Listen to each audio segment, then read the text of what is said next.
I am Andrew Harper, 32 years old, a musician living in Seattle. My life is like an unfinished piece of music filled with highs and lows but never quite complete. I grew up in a middle-class suburban home where my parents, James and Linda, always had sky-high expectations. For them, success meant a stable job, a hefty bank account, and a respected position in society. But for me, all I wanted was to play music.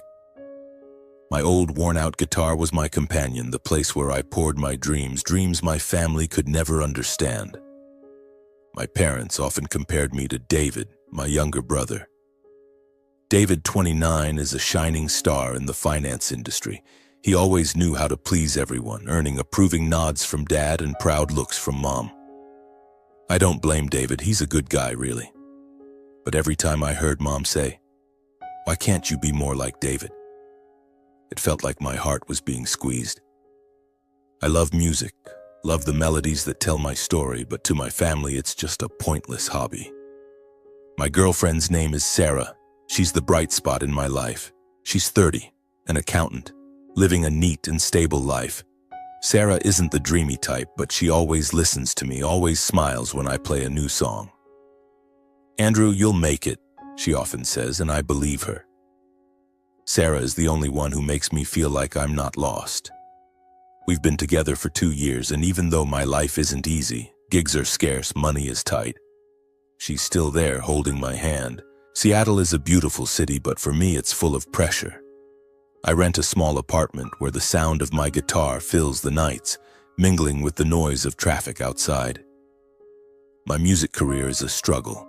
Small bars pay me a few bucks per gig, and record labels don't even bother replying to my emails. Some nights I sit alone, wondering if I'm chasing a dream that doesn't exist. But then Sarah will call, her voice soft over the phone, and I find a reason to keep going. I remember one evening after finishing a gig at a rundown bar. There were only a handful of scattered patrons, and the bar owner paid me $50, less than the cost of gas. I came home exhausted, but Sarah was there, carrying a pizza box and a smile. "You played great," she said, though I knew she was just trying to comfort me. We sat on the couch eating pizza, and I told her about my dream. One day I'd stand on a big stage playing music for thousands of people. Sarah held my hand, her eyes sparkling. "I believe in you, Andrew." In that moment, I felt like I could conquer the world. But deep down, I know things aren't that simple. My parents never stop reminding me that I'm wasting my time. "You're 32, Andrew," my dad said during a family dinner. "It's time you got a real job." My mom was gentler, but her words cut deeper. "Look at David. He knows how to plan for the future." I stayed silent, swallowing the pain along with a bite of steak. David sat across from me, trying to change the subject, but I knew he felt the pressure too. He's the family's pride, while I'm just an ellipsis. Thanksgiving is approaching, and I've decided to bring Sarah home to meet my family. I want them to see that I'm doing okay, that I have an amazing woman by my side. I imagine Mom smiling, Dad nodding, and maybe just once them being proud of me. But I don't know that this trip will change everything. On Thanksgiving, my parents' house in the Seattle suburbs was filled with the aroma of roasted turkey and pumpkin pie. I held Sarah's hand as we walked in, my heart brimming with hope. Sarah wore a light blue dress, her hair tied up, her smile radiant. "Don't worry, Andrew," she whispered as we stood at the door. "They'll like me." I squeezed her hand, trying to believe everything would be okay. Dinner started off cheerfully. David talked about his job, million-dollar deals, and business trips to New York.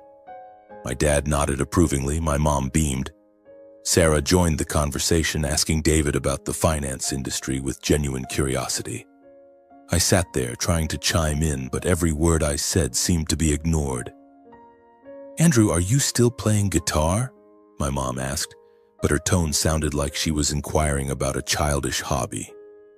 I nodded, forcing a smile. "Yeah, I'm still trying." Sarah placed her hand on mine under the table, a small gesture of comfort. After dinner, I joined Dad and David in the living room to watch TV. Sarah and my mom stayed in the kitchen cleaning up and washing dishes. I thought everything was fine until I passed by the kitchen to grab more wine. The door was slightly ajar, and I heard my mom's voice, low but clear. "Sarah, you're a sweet girl," she said. "But do you really think you're right for Andrew? I mean, Andrew's a good boy, but he doesn't have a clear future." My heart clenched. I stood frozen, barely breathing, listening to every word.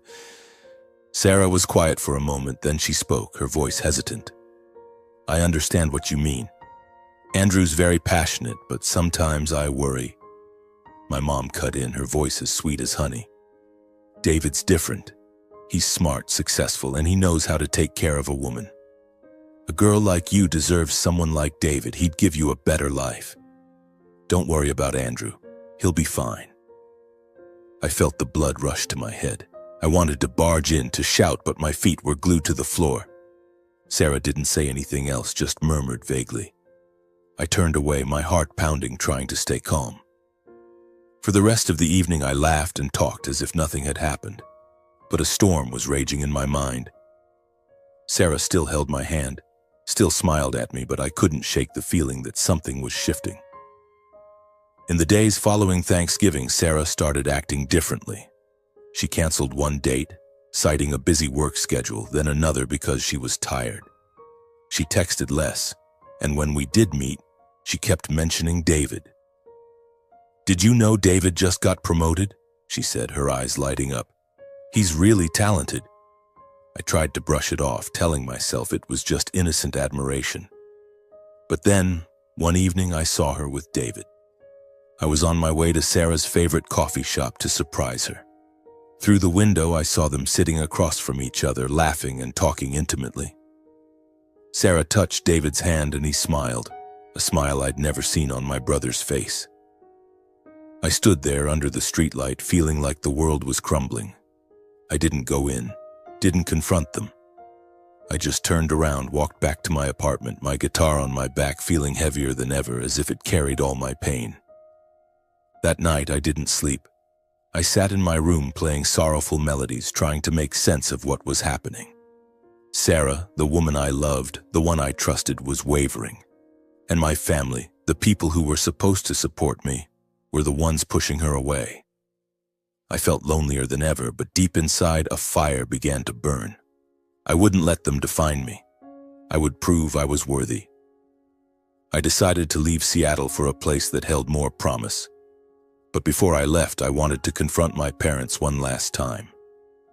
On a rainy afternoon, I went to their house, my heart heavy. Dad was sitting in his armchair reading the newspaper.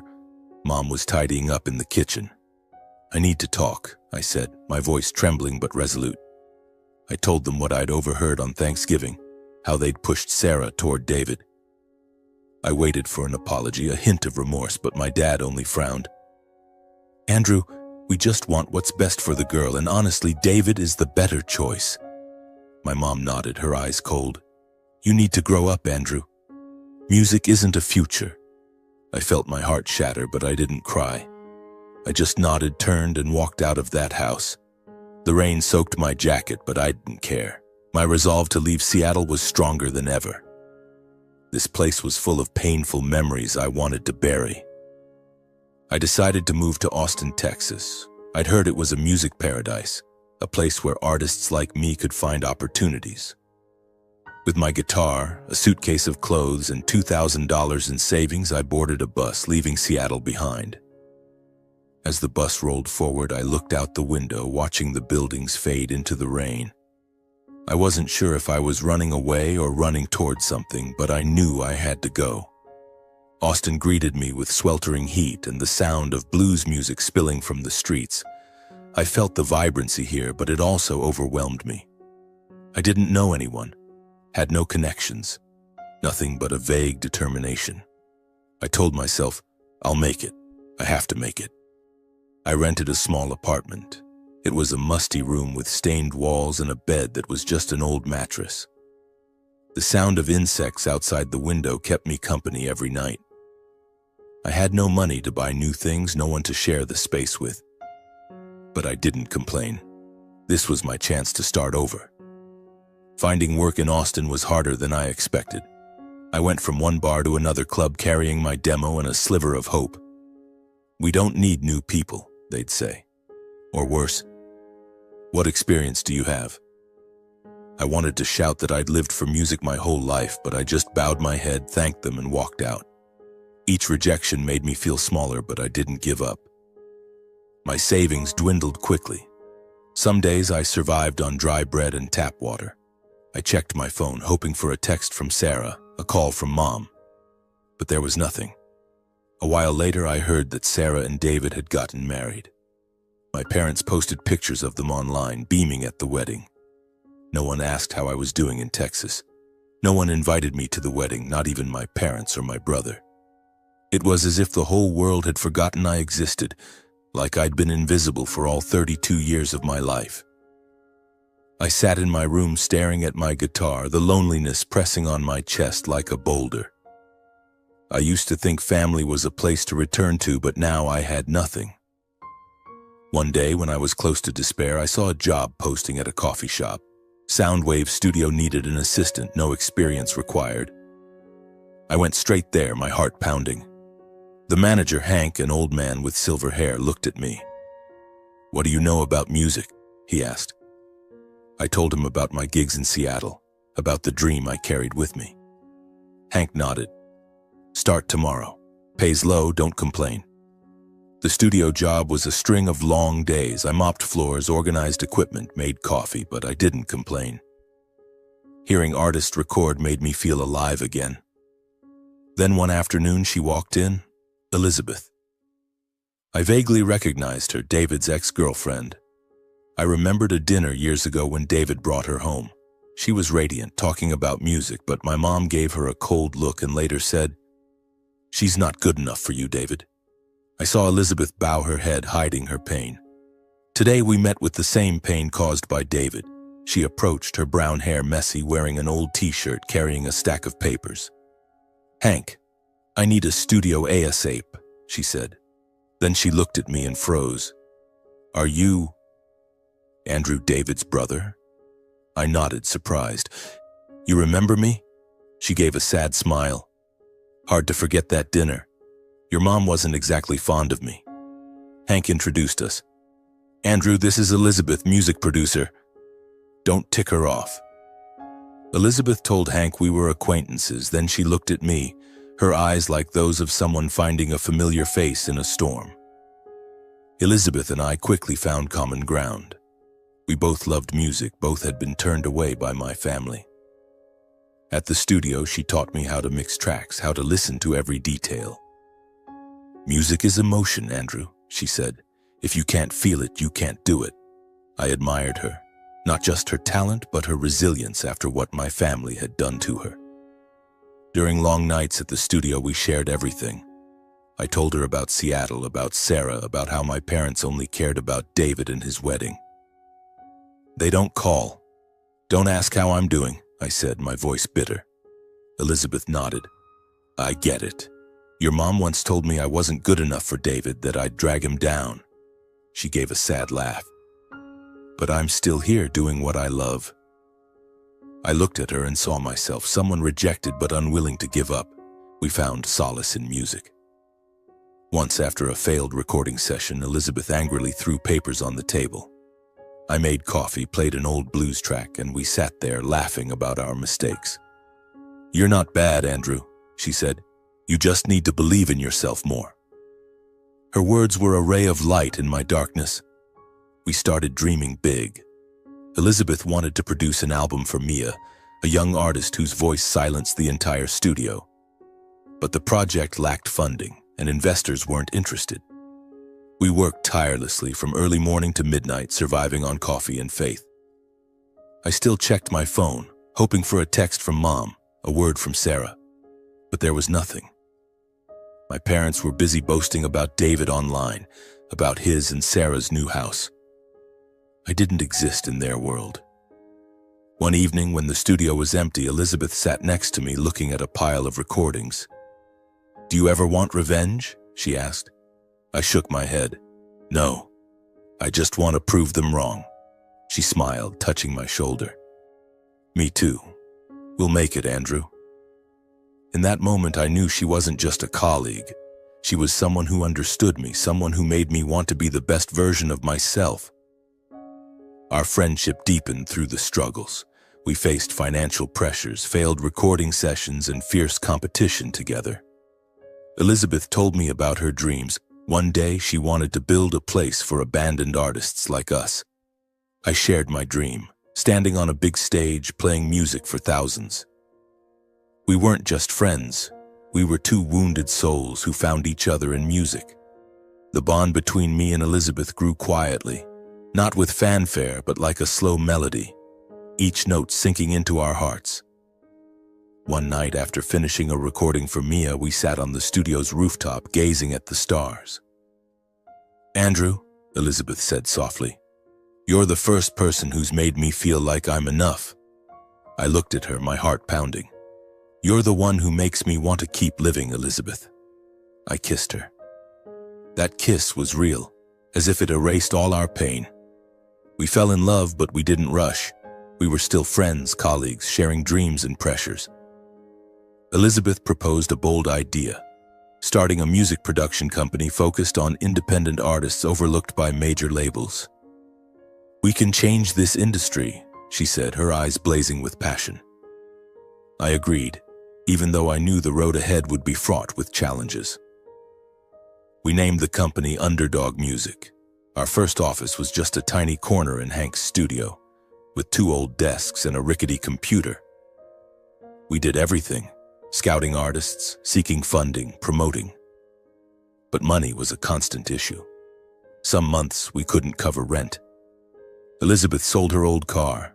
I took side gigs at bars. Failures came one after another. A major project fell through when an investor pulled out. An artist left us for a bigger label's promise. Some nights Elizabeth sat alone, her eyes red. "What if we're wrong?" she asked. I took her hand. "We're not wrong. We just need time." Our love was the fire that kept us going. Every morning Elizabeth made coffee, smiling at me. Every night we played music, tossing around crazy ideas. She was the reason I didn't give up, and I knew I was the reason she persevered. I still thought of Sarah, of my parents, but the pain had faded. They were no longer the center of my life. Now Elizabeth was my reason for living. Slowly, Underdog Music made progress. Mia's album caught the attention of a radio station. Another artist cracked the indie charts. We started gaining a small reputation. Elizabeth and I weren't just building a company, we were building a life where we belonged to each other. We knew that though the past had hurt us, it had also brought us together. Every morning I woke up next to Elizabeth, the smell of coffee wafting from our small Austin kitchen. She stood there, hair tied up, softly humming a blues tune. I smiled, feeling luckier than ever. Underdog Music, our dream, was growing day by day, but the path to success was far from easy. The first months with Underdog Music were a battle. We worked non-stop from dawn to midnight in the cramped office at Soundwave Studio. Mia's album, Our Labor of Love, was finally complete, but getting it to the public was a challenge. We sent recordings to radio stations, music platforms, even knocked on doors of Austin bars. Most rejected us. "Too new," they said. "Not commercial enough." Some nights, Elizabeth and I sat across from each other, staring at a bank account nearing zero, wondering if we were chasing a pipe dream. But then, a local radio station noticed Mia. They played her lead single, Broken Wings, and overnight our phones wouldn't stop ringing. Listeners requested the song relentlessly. Streaming platforms added Broken Wings to their playlists. Mia, the young girl who once trembled in the studio, became a sensation. A small article in the Austin Chronicle called her Indie's New Gem, and Underdog Music was mentioned as quiet pioneers. Doors began to open. Independent artists sought us out, young, talented people ignored by major labels. We signed a folk band, a street rapper, and a jazz singer with a voice like smoke. Each project was a gamble, but Elizabeth and I believed in them just as we believed in each other. We worked like mad, producing, promoting, even designing album covers to save costs. Some days I fell asleep at my desk. Elizabeth typed until her hands shook. But we didn't stop. A year later, Underdog Music moved from the corner of Hank's studio to our own office. Still small, but ours. We hung old artist posters on the walls and placed my guitar in the corner as a reminder of our journey. A national music magazine wrote about us, calling Underdog Music a fresh breeze in the industry. They interviewed Elizabeth and me, asking about our secret to success. Elizabeth laughed, squeezing my hand under the table. "We just do what we love with people we believe in," she said. I nodded, but inside I knew the truth. Our success was built on scars, on rejections, on lonely Texas nights when no one checked on me. We expanded to other cities, Dallas, Nashville, even Los Angeles. Underdog Music signed dozens of artists, and their albums climbed the indie charts. A song we produced was nominated for a Grammy in the Best New Artist category. On the night of the nomination announcement, Elizabeth and I sat in our apartment, hugging and shouting like kids. "We did it, Andrew!" she cheered, her eyes sparkling. I kissed her, feeling that every past hardship was worth it. But success didn't erase the past. I still thought about Sarah, my parents, David. I no longer checked my phone waiting for their messages, but I knew they were living their lives in Seattle. Part of me wanted them to see me now, not to boast, but to show them I'd overcome what they thought I couldn't. Elizabeth sensed it. "One day we'll face them," she said, her voice soft but firm. "Not for revenge, but for closure."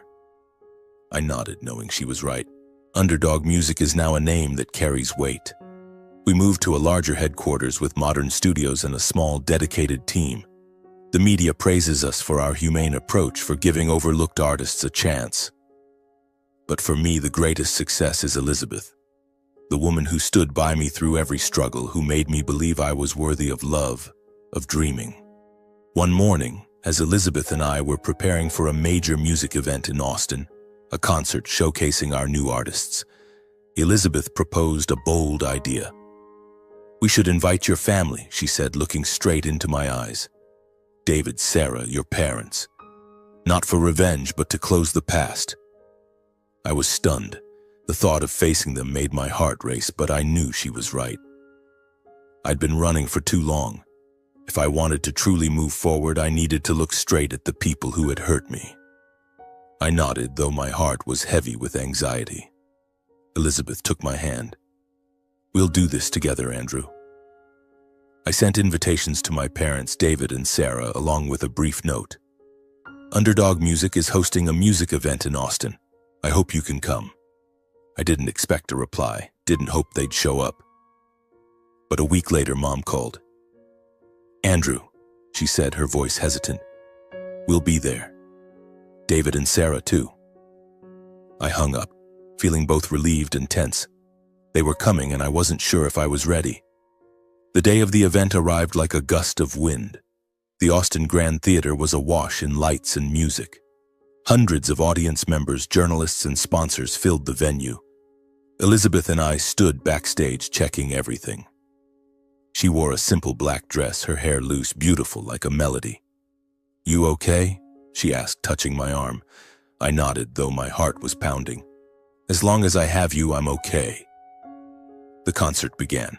Mia took the stage first, her voice ringing out, captivating the crowd. Other artists followed, each bringing a story, a dream that Underdog Music had helped make real. I stood in the wings, watching the audience applaud, and felt proud. This was my world, the world Elizabeth and I had built from broken pieces. Then I saw them. My parents, David and Sarah, seated in the guest section. Dad was in a suit. Mom wore pearl earrings, but their eyes couldn't hide their surprise.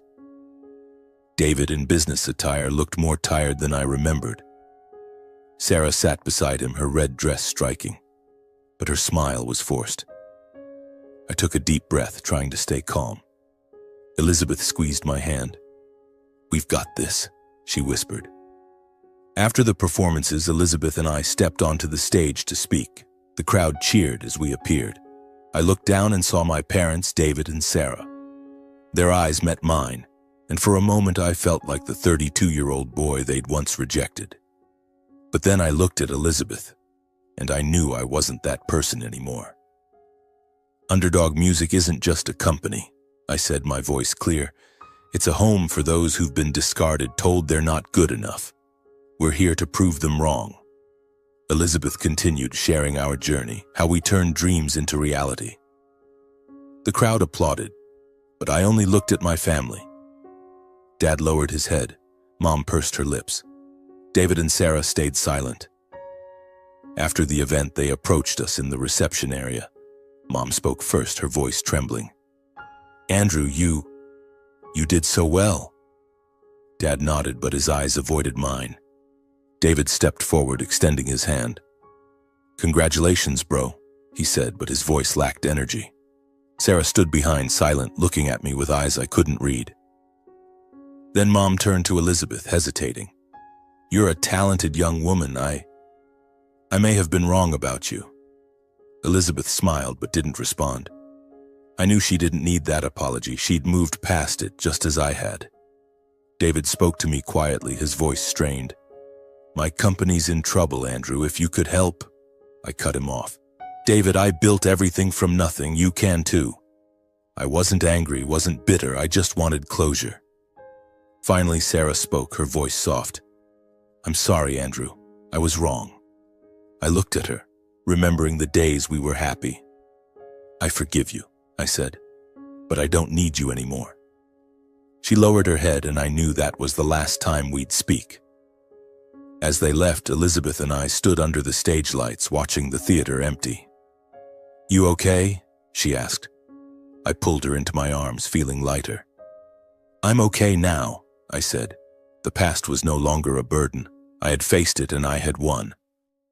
In the days following the event, Underdog Music continued to grow. But the past didn't let go easily. One morning, as Elizabeth and I were editing a track in the studio, my phone buzzed. It was Mom. I hesitated but answered. Andrew, her voice trembled, lacking its usual confidence. David, he's in big trouble. His company is on the verge of bankruptcy. He and Sarah are fighting constantly. Can you help your brother?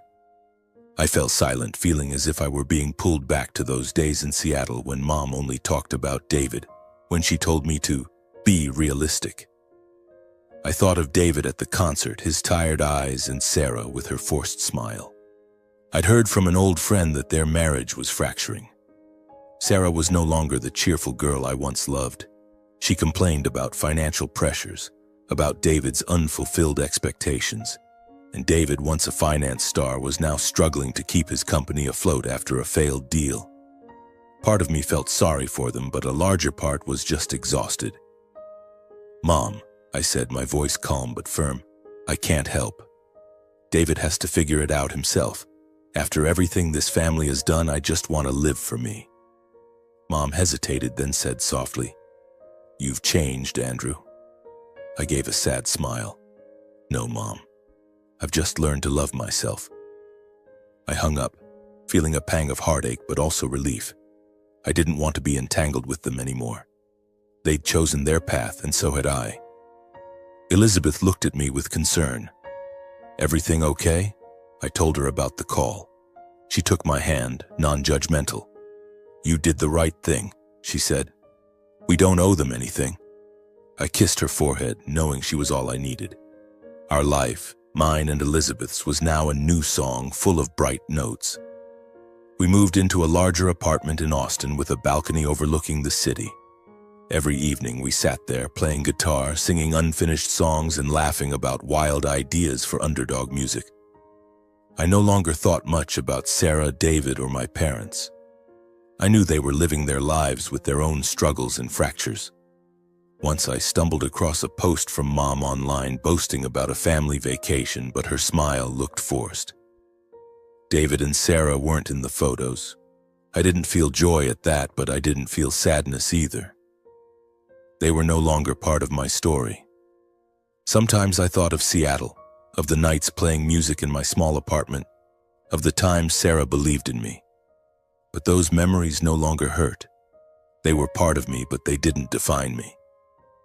I'd grown not through my family's validation, but through failures, lonely nights in Texas, and Elizabeth's love.